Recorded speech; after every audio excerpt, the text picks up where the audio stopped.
Hello, Charlie TCG here, and today is a very interesting one which has been a bit of a heated discussion right now on Twitter in the last few days or so, and that is around Champions Festival, this World Championship promo, and should it be banned in standard format because of how strong it is with Gardevior EX.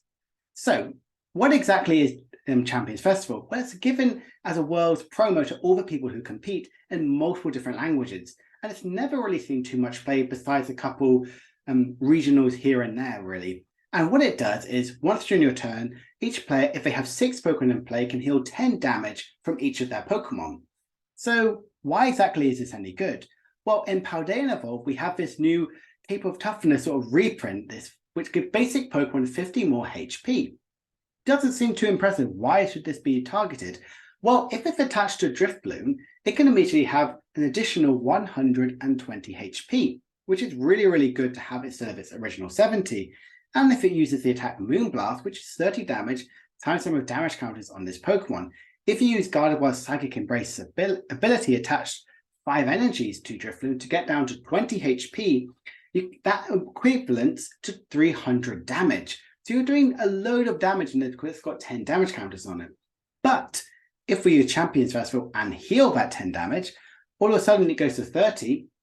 You can then attach 1 more energy to get up to 6 energies, can now deal 330 damage, which is a lot of damage on a single prize Pokemon. You can get those KOs on Duraludon and any of the huge VMAXs, which could potentially see a lot of play around there. So why is this a problem at all? Well, this weird stadium is only distributed at the World Championship, and because of that, it's a very sought after card.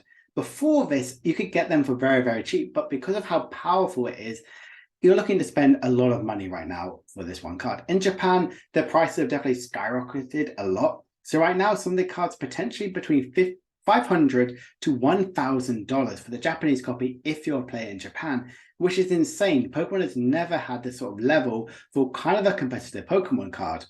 And then for the English cards right now, and definitely in America, or this Reneric English card over there, it's looking at about $200, which is pretty high. Like, again, this is all average from what I've had a look at.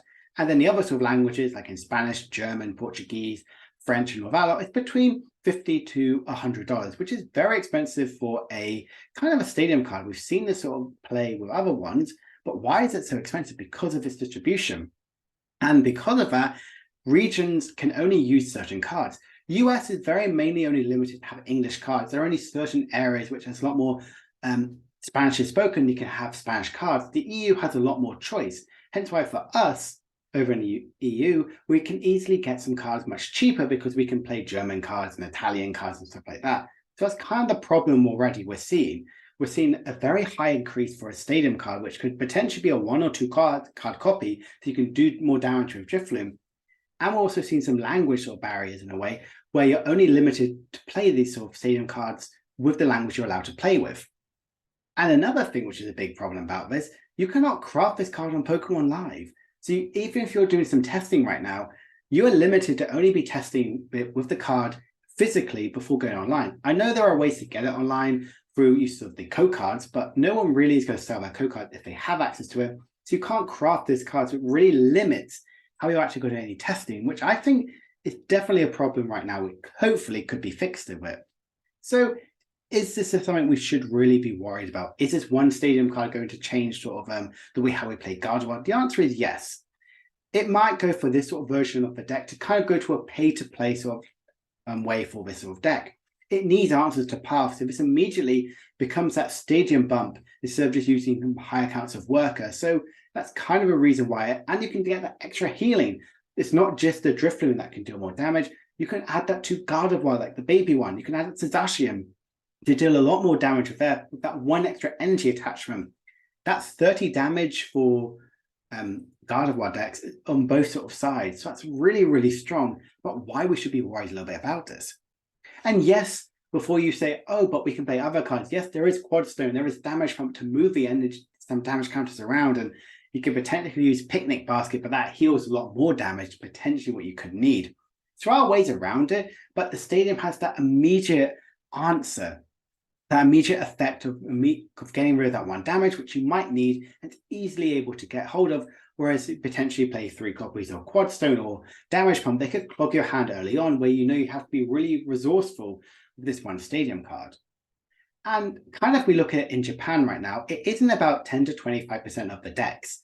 It's not a huge staple because it's very difficult to get hold of. And we did see, as I showcased yesterday, I showcased one of the lists on Japan, which didn't even play Driftbloom, but did play a copy of Champions Festival. And we are seeing some of it in the top 8 list as well. So we are seeing this increase in World Championship cards, but it is still very, very slow.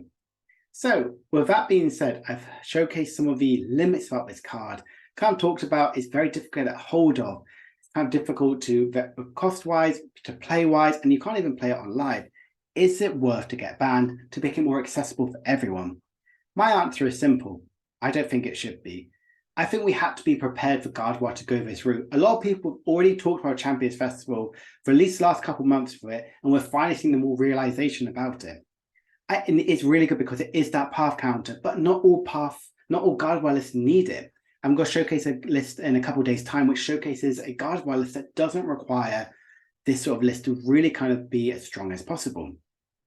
I think we need to just be prepared for this right now. We could, if you want to play Gardevoir in this version, you just have to be prepared to potentially fork out a small mortgage just to play it, but you have other sort of options around to play it. So kind of looking ahead, I hope this has been a little informative about why this card potentially could see a problem right now. I don't think Pokemon is going to make any action right now. The easy thing to do is potentially print the Champions Festival without the World Championship stamp on it, and immediately limits any of the issues, and people can go around the day-to-day base by having a very successful Gardevoir list. We have seen very much in the past World Championship stadiums like Tropical Beach see a huge amount of play. And with the first time we're seeing now Champions Festival see this sort of level of play, we're seeing much higher caliber of people kind of wanting to spend more money on their decks. That's why we're seeing this sort of issue. I think people just need to be prepared that if they want to play the Gardevoir list as optimum as possible, they have to play for Champions Festival. So I don't think it warrants a ban right now. I just think people need to be accepting that this is the way that Gardevoir lists are going to go. I hope you've enjoyed this video and it's been quite informative for you. If you have, please make sure to like and subscribe and comment down below what your thoughts about it. What are your reasons potentially of yes or no for it to be banned? I hope you've enjoyed this video and I will see you guys later. Bye-bye.